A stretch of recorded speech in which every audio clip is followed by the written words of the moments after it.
علیہ السلام کا مقام و مرتبہ کیا ہے، ان کے فضائل کیا ہے۔ نبی علیہ السلام کی فضیلت کا اندازہ اگر آپ لگانا چاہتے ہیں، نبی علیہ السلام کے مقام و مرتبہ کو پہچاننا چاہتے ہیں کہ نبی کا مقام کیا ہے، نبی کا مرتبہ کیا ہے، تو آپ اسی سے اندازہ لگا سکتے ہیں کہ نبی علیہ السلام اولاد اسماعیل علیہ السلام کی اولاد میں سے، یعنی کہ اسماعیل ابن ابراہیم علیہ السلام کی نسل سے، حضرت ابراہیم علیہ السلام کے نسل سے ہے حضرت محمد صلی اللہ علیہ وسلم، یعنی کہ نبی علیہ السلام ابراہیم علیہ السلام کی نسل سے، اور جو ابراہیم علیہ السلام کی نسل سے ہیں تو ان کا مقام اور مرتبہ نہایت ہی اعلیٰ اور افضل ہے، جیسا کہ پیارے حبیب صلی اللہ علیہ وسلم واطلہ ابن الاسقاف رضی اللہ تعالیٰ عنہ سے روایت ہے، صحیح مسلم کی روایت ہے، نبی علیہ السلام فرماتے ہیں کہ ان اللہ اصطفیٰ، اللہ رب العالمین نے چنا من کنانہ سے، اللہ رب العالمین نے کنانہ سے کس کو چنا؟ قریش کو چنا۔ سب سے پہلے اللہ رب العالمین نے ابراہیم علیہ السلام کی اولاد میں سے کنانہ کو چنا، اور پھر کنانہ سے اللہ تبارک و تعالیٰ نے کس کو چنا؟ قریش کو چنا، اور پھر قریش سے اللہ تبارک و تعالیٰ نے بنو ہاشم کا چنا، اور پھر بنو ہاشم سے اللہ تبارک و تعالیٰ نے نبی علیہ السلام کو چنا، جیسا کہ نبی علیہ السلام فرماتے ہیں وَاصْطَفَانِي، اللہ رب العالمین نے مجھے چنا من بنی ہاشم سے۔ تو نبی علیہ السلام کا جو نسب ہے، جو خاندان ہے، وہ نہایت ہی اعلیٰ ہے، افضل ہے، سب سے زیادہ بہتر ہے، کیونکہ نبی علیہ السلام بنو ہاشم سے ہے، ابراہیم علیہ السلام کی نسل سے۔ تو اسی سے نبی علیہ السلام کی فضیلت کا اندازہ لگا سکتے ہیں۔ اسی طریقے سے نبی علیہ السلام اللہ رب العالمین کے خاص بندے اور آخری رسول ہیں۔ نبی علیہ السلام کے مقام اور مرتبہ یہی ہے کہ نبی علیہ السلام آخری بندے، نبی علیہ السلام اللہ کے بندے اور آخری رسول ہیں، یعنی کہ قیامت تک آنے والے، نبی علیہ السلام کے بعد قیامت تک آنے والے جتنے بھی لوگ ہیں، تمام انسانوں پر نبی علیہ السلام نبی بنا کر کے بھیجے گئے۔ نبی علیہ السلام جیسے ہی مبعوث ہوئے تو نبی علیہ السلام کی بعثت کے بعد، نبی علیہ السلام کے آنے کے بعد نبوت کا سلسلہ ٹوٹ گیا، نبوت کا سلسلہ ختم ہو گیا۔ اب نبی کے بعد کوئی آخری نبی نہیں آنے والا، نبی علیہ السلام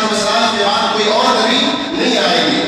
قیامت تک کوئی اور نبی نہیں آنے والے۔ نبی علیہ السلام ہی قیامت تک تمام آنے والے انسانوں کے اوپر نبی بنا کر کے بھیجے گئے۔ اسی سے آپ اندازہ لگا سکتے ہیں کہ نبی علیہ السلام کا مقام کیا ہے، مرتبہ کیا ہے۔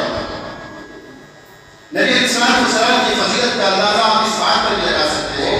کہ نبی علیہ السلام کو اللہ رب العالمین تمام انبیاء کرام علیہ السلام کے اوپر فضیلت اور برتری حاصل کی۔ تمام انبیاء میں جتنے بھی انبیاء ہیں، تمام انبیاء کے اوپر نبی علیہ السلام کو فضیلت اور برتری حاصل ہے۔ پہلے صلی اللہ علیہ وسلم اتنا ہی نہیں بلکہ نبی علیہ السلام کی جو امتی ہیں وہ تمام امتوں پر سب سے زیادہ افضل اور بہتر ہے، یعنی کہ امت محمدیہ، ہم لوگ محمد صلی اللہ علیہ وسلم کے امت ہیں، اور ہم جو امت ہیں وہ تمام امتوں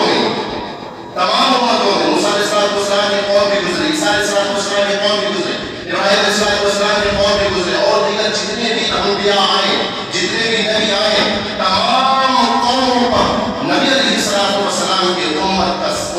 سب سے زیادہ افضل اور بہتر ہے۔ اسی سے آپ اندازہ لگا سکتے ہیں کہ نبی علیہ السلام کی کیا فضائل ہے، کیا مرتبہ ہے، کیا مقام ہے۔ اسی طریقے سے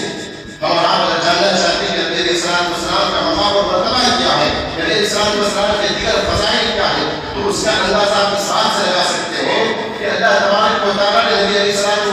کو روشن چراغ قرار دیا، کہا کہ نبی علیہ السلام روشن چراغ ہے۔ اللہ رب العالمین نے روشن چراغ کیوں کہا؟ کیونکہ روشن چراغ سے اندھیرے دور ہوتے ہیں، اور جیسے ہی نبی علیہ السلام کو نبی بنایا گیا، کفر شرک بھی دور ہوئے، کفر اور شرک بھی دور ہوئے۔ کیونکہ نبی علیہ السلام کی بعثت سے پہلے، نبی علیہ السلام کے نبی بنائے جانے سے پہلے لوگ کفر و شرک کے دلدل میں پھنسے ہوئے تھے. ہر جگہ کفر و شرک کا بولبالا تھا. لیکن نبی علیہ السلام جب سے نبی بنائے گئے اس کے بعد کفر و شرک کا بولبالا ختم ہوا. نبی علیہ السلام نے شرک و کفر کو دور کیا. تو اسی سے آپ اندازہ لگا سکتے ہیں کہ نبی علیہ السلام کو اللہ رب العالمین نے روشن چراغ قرار دیا اور کہا یا ایھا النبی انا ارسلناک شاہدا ومبشرا ونذیرا. اللہ رب العالمین نے کہا کہ بے شک اے نبی صلی اللہ علیہ وسلم ہم نے آپ کو گواہی دینے والا بنا کر کے بھیجا، گواہیاں دینے والا بنا کر کے بھیجا، خوشخبریاں دینے والا بنا کر کے بھیجا، ڈرانے والا بنا کر کے بھیجا. اے نبی صلی اللہ علیہ وسلم ہم نے جو آپ کو بھیجا ہے دنیا کے اندر، جو بھیجا کیا کام ہے؟ آپ گواہی دیں گے، آپ گواہی دیں گے، آپ لوگوں کو بشارت دیں گے، خوشخبری سنائیں گے، لوگوں کو جنت کی بشارت دیں گے. تو اگر کوئی نیک عمل کرتا ہے، اگر کوئی اللہ پر ایمان لاتا ہے تو آپ اس کے اوپر گواہی دیں گے اور ان کے لیے خوشخبریاں سنائیں گے، آپ خوشخبریاں دیں گے. اسی طریقے سے نبی صلی اللہ علیہ وسلم آپ ڈرائیں گے بھی لوگوں کو، آپ ڈرانے والے بنا کر کے بھیجے گئے ہیں. آپ لوگوں کو جہنم سے ڈرائیں، اگر کوئی رب کی نافرمانی کرتا ہے تو لوگوں کو ڈرائیں. اسی طریقے سے لوگوں کو ڈرا کر کے آپ لوگوں کو ایمان لانے پر ابھاریں، لوگوں کو ایمان لانے پر ابھاریں، لوگوں کو غلط کام کرنے سے روکیں. اس طریقے سے نبی علیہ السلام کو اللہ رب العالمین نے ان چیزوں پہ کرنے کا حکم دیا اس آیت کے ذریعے سے. اسی طریقے سے نبی علیہ السلام کے بارے میں فرمایا کہ وداعیا الی اللہ باذنہ، اور اللہ کے حکم سے آپ کو اللہ کی طرف بلانے والا بنا کر کے بھی بھیجا گیا. آپ کا ایک مشن، آپ کا ایک کام یہ بھی ہے کہ آپ لوگوں کو توحید کی طرف بلائیں، لوگوں کو اللہ کی طرف بلائیں، اور اللہ اور رسول کی طرف بلائیں، لوگوں کو نیکیوں کی طرف بلائیں. اور سراجا منیرا، اور اللہ رب العالمین نے آپ کو روشن چراغ بنا کر کے بھیجا ہے.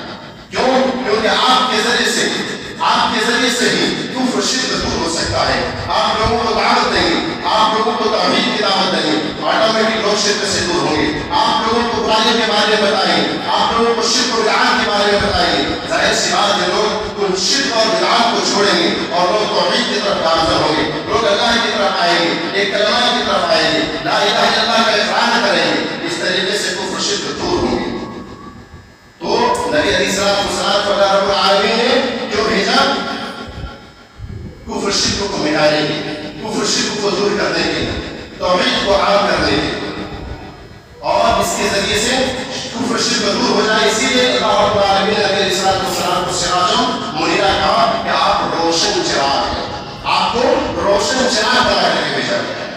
میرے بھائی، تو اس سے بھی آپ نبی علیہ السلام کے فضائل، ان کے وقار اور مرتبہ کا اندازہ لگا سکتے ہیں. اسی طریقے سے نبی علیہ السلام کے وقار، مرتبہ اور ان کی فضیلت کا آپ اندازہ لگانا چاہتے ہیں تو اس بات سے بھی لگا سکتے ہیں کہ جہاں جہاں اللہ رب العالمین نے اپنا ذکر کیا وہاں پر اللہ تبارک و تعالیٰ نے نبی علیہ السلام کے نام کا بھی ذکر کیا، نبی علیہ السلام کے نام کا بھی ذکر کیا. کوئی آزان اس وقت تک کمپلیٹ نہیں ہو سکتی، کوئی یہ نہیں کہہ سکتا اشہد ان لا الہ الا اللہ اور اس کے بعد حی علی الصلاۃ. نہیں میرے بھائیو، جب تک اشہد ان محمد رسول اللہ نہ پڑھ لے آزان مکمل نہیں. کوئی بھی اس سے مسلمان نہیں ہو سکتا جب تک کہ وہ لا الہ الا اللہ کے ساتھ محمد رسول اللہ نہ پڑھ لے. کسی کی شہادت قابل قبول نہیں ہے، کوئی مسلمان نہیں ہو سکتا، کسی کی شہادت قبول نہیں ہو سکتی ہے جب تک کہ وہ اشہد ان لا الہ الا اللہ کے ساتھ اشہد ان محمد رسول اللہ کا بھی اقرار نہ کر لے. میرے بھائیو، کوئی اقامت ہو ہی نہیں سکتی. کوئی کلمہ تشہد جو ہم لوگ پڑھتے ہیں، تشہد میں ہم لوگ کلمہ پڑھتے ہیں، گواہی دیتے ہیں اشہد ان لا الہ الا اللہ، وہ نماز بھی انکمپلیٹ ہے جب تک ہم محمد رسول اللہ کا ذکر نہ کر لیں، جب تک کہ اللہ کے نام کے ساتھ پیارے حبیب صلی اللہ علیہ وسلم کا نام نہ لے لیں، تب تک ہمارا نہ ایمان مکمل ہے، نہ آزان مکمل ہے، نہ نماز مکمل ہے، نہ دین مکمل ہے. نہیں میرے بھائی، اللہ تبارک و تعالیٰ نے اپنے نام کے ساتھ نبی کے نام کو جوڑا، اپنے نام کے ساتھ نبی کے نام کا ذکر کیا. جی ہاں میرے بھائی، اللہ رب العالمین نے نبی علیہ السلام کے مقام اور مرتبہ کو بڑھایا، اونچا کیا.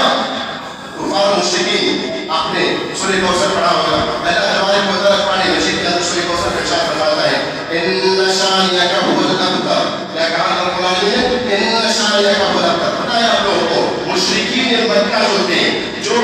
مکہ کے مشرکین تھے، جو کفار تھے، وہ نبی علیہ السلام کے بارے میں طرح طرح کے پروپیگنڈے کرتے تھے، طرح طرح کے نبی علیہ السلام کی شان کو گستاخی کرتے تھے. وہ کہتے تھے، کیا کہتے تھے کہ نبی علیہ السلام کو جڑ کٹے ہیں، یہ محمد کو جڑ کٹے ہیں. جڑ کٹے کا مطلب سمجھتے ہیں آپ لوگ؟ نہیں، بلکہ نبی علیہ السلام کی جتنی اولاد ہیں ان میں سے بیٹا بھی تھی بیٹا بھی، لیکن بیٹا دنیا میں نہیں رہے. نبی علیہ السلام کے جتنے بھی بیٹے تھے، جو دو بیٹے پیدا ہوئے وہ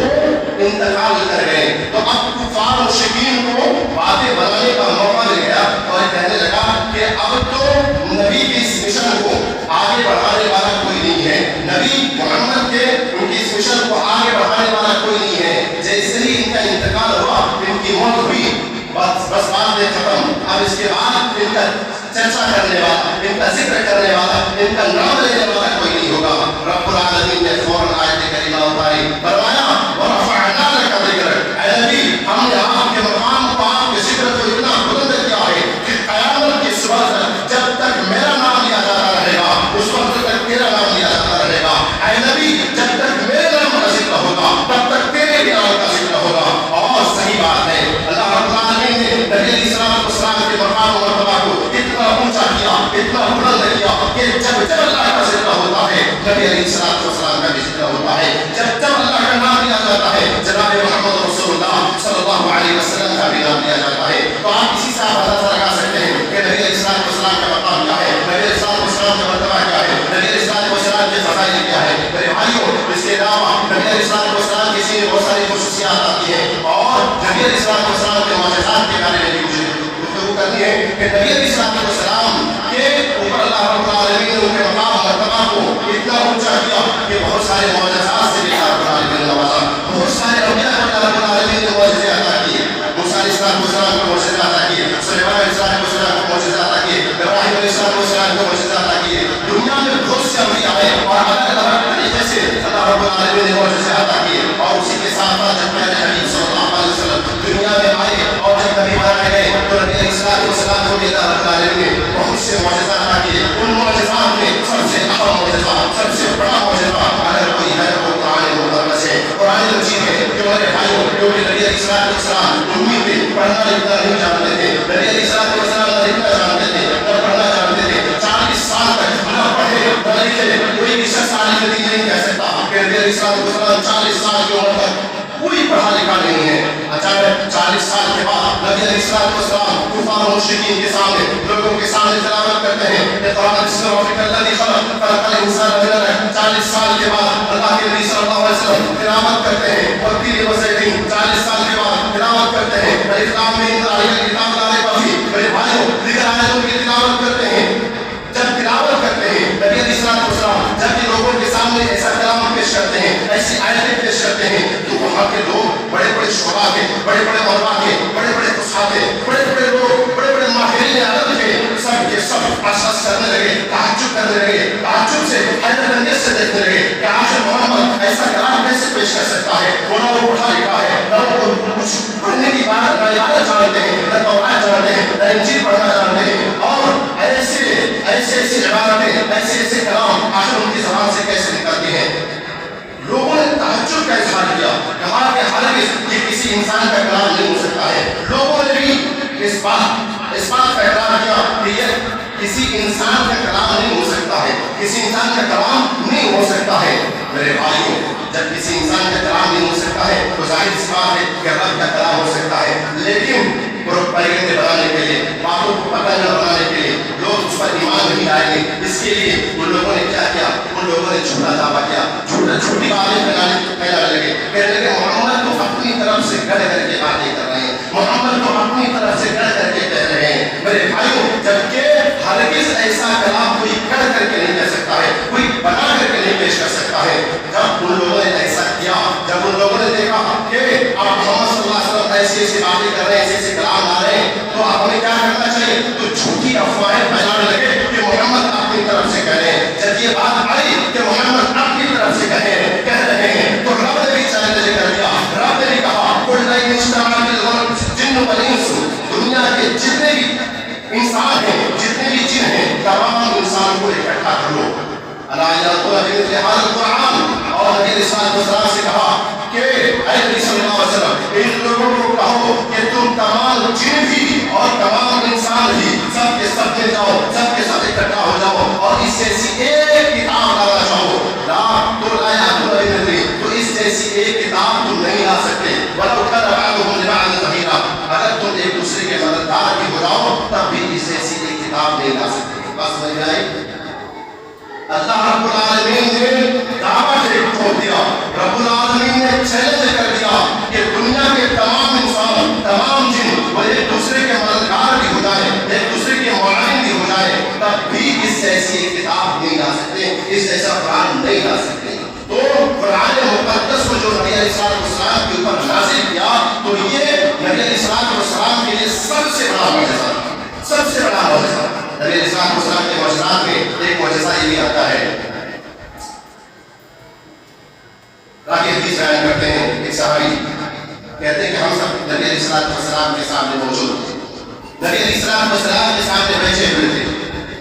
اتنے میں اللہ کے نبی صلی اللہ علیہ وسلم نے ذکر کیا کہ کل دشمنان اسلام سے لڑائی ہوگی، دشمنان اسلام سے جنگ ہوگی، مڑ پھر ہوگی، اور میں چاہتا ہوں کہ اسلامی جھنڈا کسی ایک شخص کو میں دوں، کسی ایک شخص کے دوں تاکہ وہ لوگوں کا لیڈر بنے اور اس کے ذریعے سے جنگ شروع ہو اور وہ فتح دلا ہے جنگ۔ میرے بھائی، نبی علیہ السلام نے اعلان کیا کہ میں کل یہ اسلامی جھنڈا ایک شخص کو دینے والا ہوں۔ سارے صحابہ اس راستے سے چلے گئے، رات ہو گئی، پوری رات صحابہ ایک دوسرے میں آپس میں گفتگو کرنے لگے، چیخ گڑیا کرنے لگے۔ سب نے کہا، سب اپنے من میں سوچنے لگے شاید اللہ کے نبی صلی اللہ علیہ وسلم اسلامی جھنڈا میرے ہاتھ میں دے، دوسرے صحابی سوچتے شاید میرے ہاتھ میں دے۔ ہر صحابہ اپنے اپنے ذہن و دماغ میں یہ بیٹھائے ہوئے ہیں کہ کل اسلامی جھنڈا مجھے ملنے والا ہے۔ رات ہو گئی، صبح ہو گئی، دوسرے دن اللہ کے نبی صلی اللہ علیہ وسلم نے صحابہ کو بلایا، اور کہا اے علی بن ابی طالب، ابو طالب کہاں ہے؟ ابو طالب رضی اللہ تعالی، حضرت علی بن ابی طالب رضی اللہ تعالی عنہ کہاں ہے؟ حضرت علی رضی اللہ تعالی عنہ کہاں ہے؟ لوگوں نے کہا کہ رسول صلی اللہ علیہ وسلم وہ تو بیمار ہے، اللہ کے رسول صلی اللہ علیہ وسلم ان کی آنکھوں میں تکلیف ہے اور اتنی تکلیف ہے کہ وہ یہاں تک نہیں آ سکتے، اتنی تکلیف ہے، اتنا درد ہے۔ نبی علیہ السلام نے کہا جاؤ اسے اٹھا کر کے لاؤ، جاؤ اسے بلا کر کے لاؤ۔ صحابی گئے، اسے بلا کر کے نبی علیہ السلام کی وجہ سے پیش کر دیا۔ اللہ کے نبی صلی اللہ علیہ وسلم نے فرمایا ماجرا کیا ہے، معاملہ کیا ہے؟ حضرت علی رضی اللہ تعالیٰ عنہ کہتے ہیں اے اللہ کے رسول صلی اللہ علیہ وسلم، آنکھوں میں بہت زیادہ تکلیف ہے، آنکھوں میں بہت زیادہ درد ہے، اس درد کی وجہ سے، اس تکلیف کی وجہ سے میں دیکھ نہیں پا رہا ہوں، بہت زیادہ تکلیف ہے۔ نبی علیہ السلام بسم اللہ پڑھتے ہیں، آپ پھیرتے ہیں، دعائیں کرتے ہیں۔ میرے بھائی، حضرت علی رضی اللہ تعالیٰ بیان کرتے ہیں آنکھ ایسے ٹھیک ہو جاتی ہے، آنکھ ایسا ٹھیک ہو جاتی ہے کہ مجھے پتہ ہی نہیں چلتا کہ میری آنکھوں میں درد تھا یا تکلیف تھی، پتہ ہی نہیں چلتا۔ یہ نبی علیہ السلام کا معجزہ ہے، یہ نبی علیہ السلام کا معجزہ۔ آج لوگ اولیاء اللہ کے، بڑا بزرگ کی کہانیاں سناتے ہیں، ان کے معجزات بیان کرتے ہیں، ان کے معجزات بیان کرتے ہیں۔ نبی علیہ السلام کے معجزات کو سنیے میرے بھائی، اگر آپ سنتے رہیں گے ایک جوان معجزہ ختم نہیں ہو سکتا، دوسرے جوان بھی نہیں ہو سکتے۔ کئی معجزات قرآن و حدیث کے اندر بھرے پڑے ہیں اور صحیح احادیث سے بھرے پڑے ہیں، صحیح احادیث سے۔ نبی علیہ السلام کے معجزات میں ایک معجزہ یہ بھی ہے، عبداللہ بن عتیق رضی اللہ تعالیٰ جانتے ہوں گے نام، اللہ کے نبی صلی اللہ علیہ وسلم نے ایک مرتبہ صحابہ کی مجلس میں اللہ کے نبی صلی اللہ علیہ وسلم نے فرمایا ابو رافع ایک عالمی ہے، ایک منافق ہے، ایک شخص ہے جو مجھے بہت تکلیف دیتا ہے، میرے مشن میں خلل ڈالتا ہے، وہ جھوٹی باتیں لوگوں میں پھیلاتا ہے، مجھے بہت زیادہ اذیت ہوتی ہے، مجھے بہت زیادہ تکلیف ہوتی ہے۔ ابو رافع کی گردن کو کون قلم کرے گا؟ ابو رافع کو کون مارے گا؟ کون ہے جو ابو رافع کا کام تمام کر دے گا؟ عبداللہ بن عتیق رضی اللہ عنہ ایک صحابی رسول جن کی آنکھیں بہت کمزور تھی، بینائی اتنی نہیں تھی، دیکھ نہیں سکتا تھا، کہا اللہ کے رسول صلی اللہ علیہ وسلم میں ان کا کام تمام کروں گا، اے اللہ کے رسول میں ان کا کام تمام کروں گا۔ میرے بھائی، عبداللہ بن عتیق رات کے تاریکی میں کہا جاتا ہے ابو رافع کے گھر میں جاتا ہے۔ ابو رافع کوئی معمولی گھر میں نہیں رہتا تھا بلکہ ایک قلعے میں رہتا تھا، ایک قلعے میں رہتا تھا، وہاں کا گزرا بہت مشکل تھا، مشکل تھا، لیکن عبداللہ بن عتیق رضی اللہ تعالیٰ عنہ کسی طریقے سے رات میں چھپتے چھپاتے آگے چلے گئے اور رات کی تاریکی میں اور میں ابو رافع کو خنجر مارا، ابو رافع کی گردن کو قلم کیا، اور جب وہ آ رہے تھے دوڑ کے آ رہے تھے، چونکہ آنکھوں میں بینائی کم تھی، روشنی کم تھی، آنکھوں میں بینائی کم تھی، روشنی کم تھی، وہ آ رہے تھے، سیڑھی سے پاؤں پھسل گیا، جیسے سیڑھی سے پاؤں پھسلا پنڈلی ٹوٹ گئی،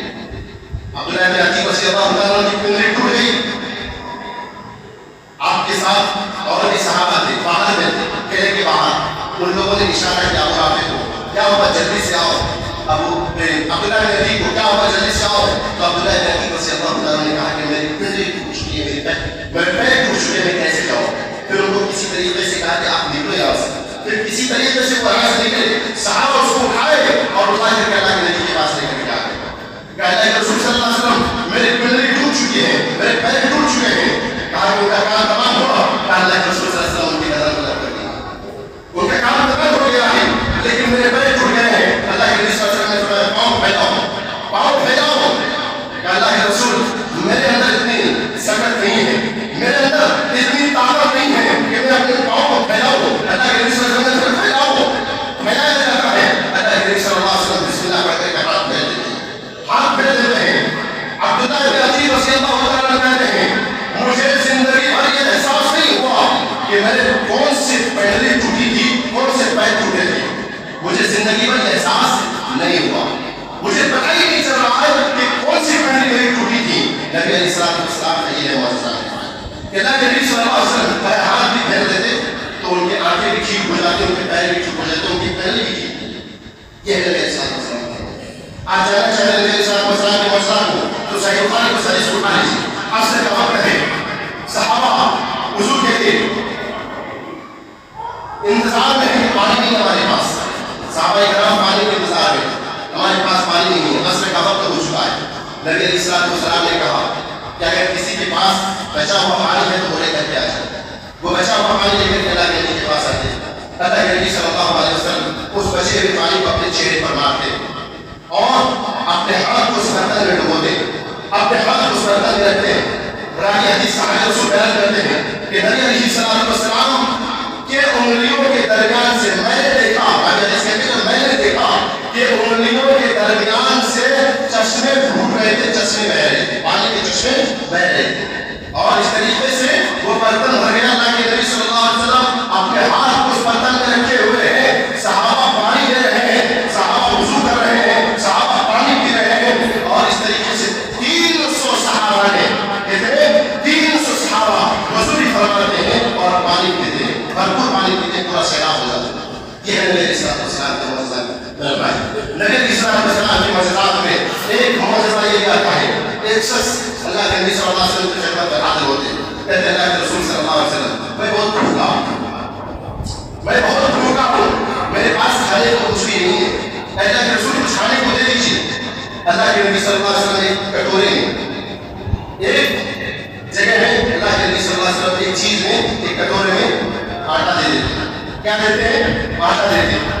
وہ صحابی رسول اس کو لے کر کے جاتے ہیں، گھر میں رکھتے ہیں اور اس آٹے سے نکال کر کے کھاتے ہیں، اس آٹے سے نکالتے ہیں کھاتے ہیں۔ میرے بھائیوں غور کیجیے گا، جب آٹے سے نکالتے ہیں کھاتے ہیں، کئی دن ہو گئے، مہینے گزر گئے،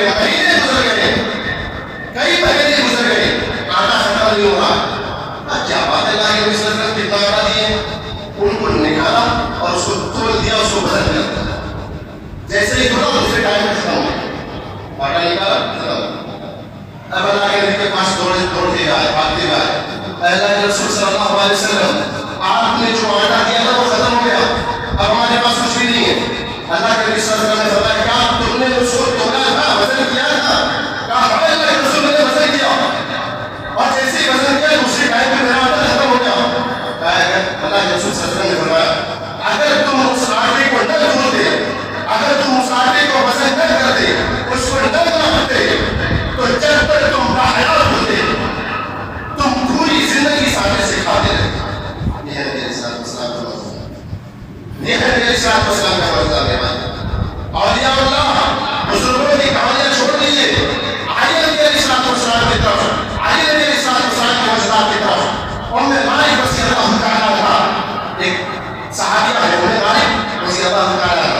کے نبی کے پاس آتے ہیں اور کہتی ہیں اے اللہ کے رسول صلی اللہ علیہ وسلم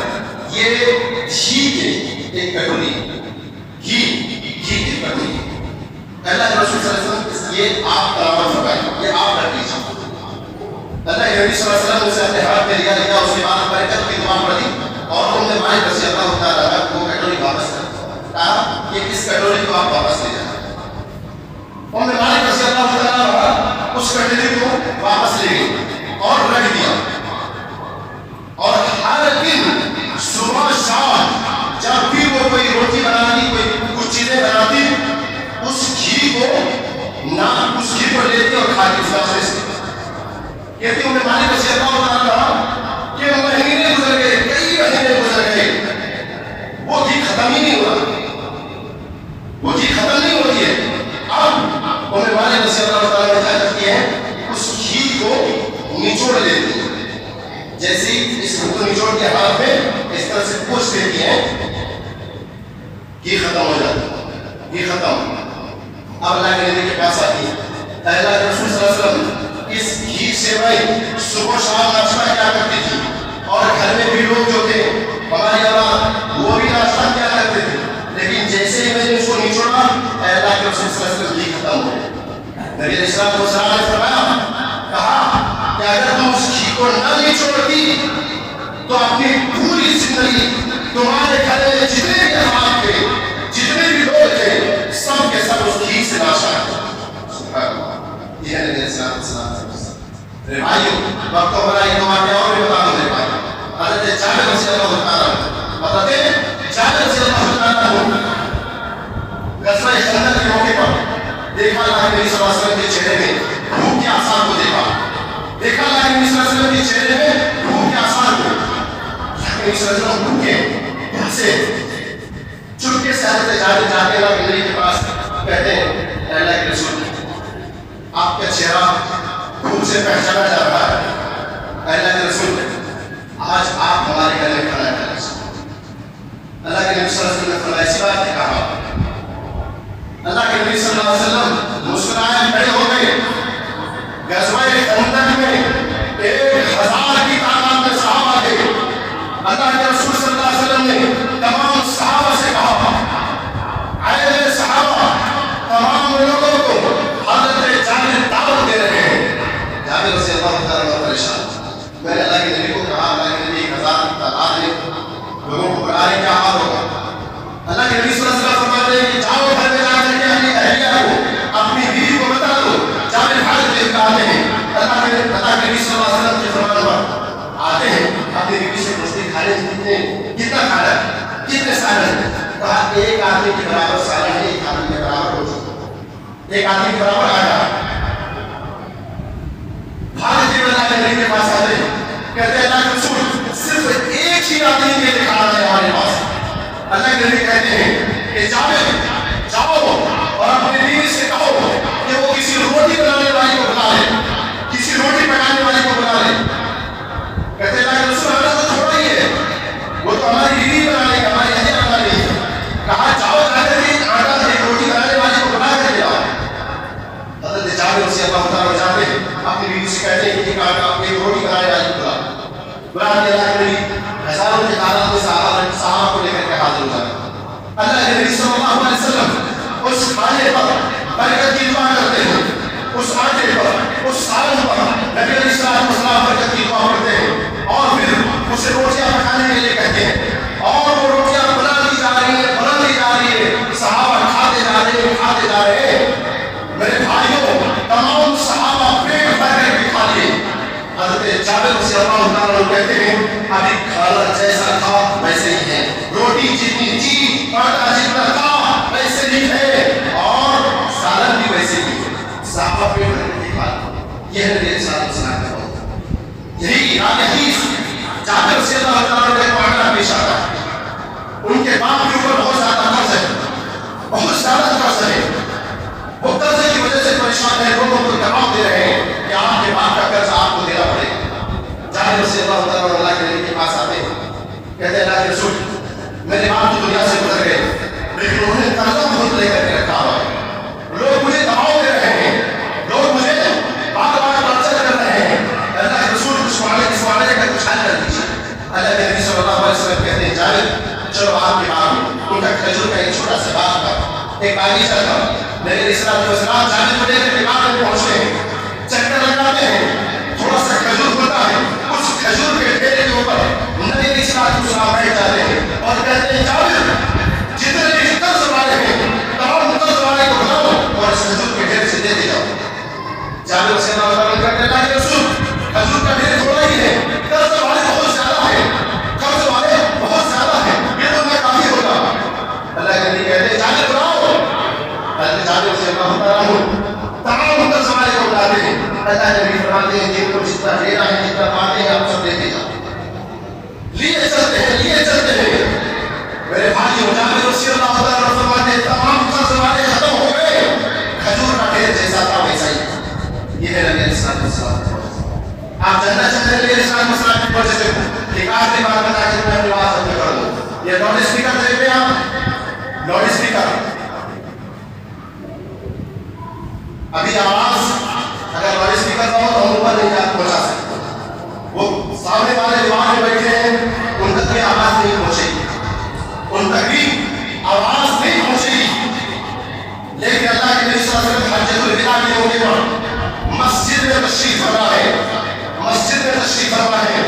مینا میں حجۃ الوداع کے موقع پر مینا میں 1 لاکھ سے اوپر 1 لاکھ سے اوپر کی تعداد میں صحابہ موجود ہیں. کوئی کہیں پر ہے، کوئی کسی خیمے میں ہے، کوئی پہاڑی کے اس پار میں ہے، کوئی اونچی پہاڑی پر ہے، کوئی پتھر کے پیچھے ہے، کوئی مسجد میں ہے. دور دراز پر صحابہ پھیلے ہوئے ہیں. اللہ کے نبی صلی اللہ علیہ وسلم مسجد میں خطبہ ارشاد فرما رہے ہیں، اپنی جگہ پر بیٹھ کر کے خطبہ ارشاد فرما رہے ہیں. اور راوی حدیث عبدالرحمن بن عوف رضی اللہ عنہ کہتے ہیں کہ نبی علیہ السلام کا ایک کلام، نبی علیہ السلام کی ایک باتیں، ایک حرف ہمارے کانوں سے ٹکرا رہے تھے. نبی علیہ السلام کی ایک باتیں، ایک جملے ہمارے کانوں تک پہنچ رہے تھے. اندازہ لگاؤ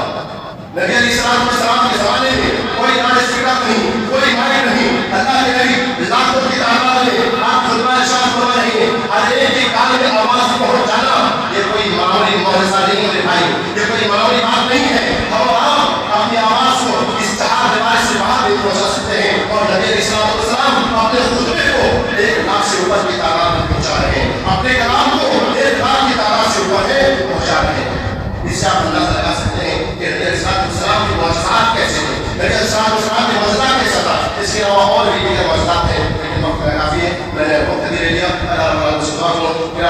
نبی علیہ السلام کے فضائل، معجزات، خصوصیات جو بھی بیان ہوا ہے، اے اللہ تمہیں ہمیں صحیح طریقے سے پہچاننے کی توفیق عطا فرما. نبی کریم صلی اللہ علیہ وسلم سے بے پناہ